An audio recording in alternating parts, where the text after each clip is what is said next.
Welcome to MiConvert. In this tutorial, I will show you how to convert USDC files to DXF format, completely free and online.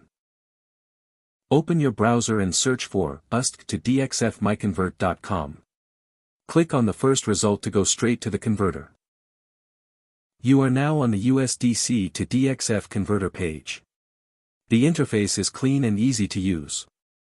Let's upload a file. Click the Choose File button. A file picker will open. Select the USDC file you want to convert, then click Open. Your file is loaded and ready. You can see the file name, size, and destination format.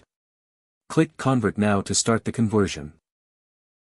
The conversion is in progress. You can see the progress bar moving. This usually takes just a few seconds. Done. Your file has been successfully converted. Click Download to save the DXF file to your computer. That's it.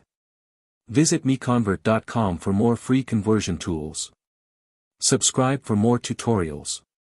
Thanks for watching.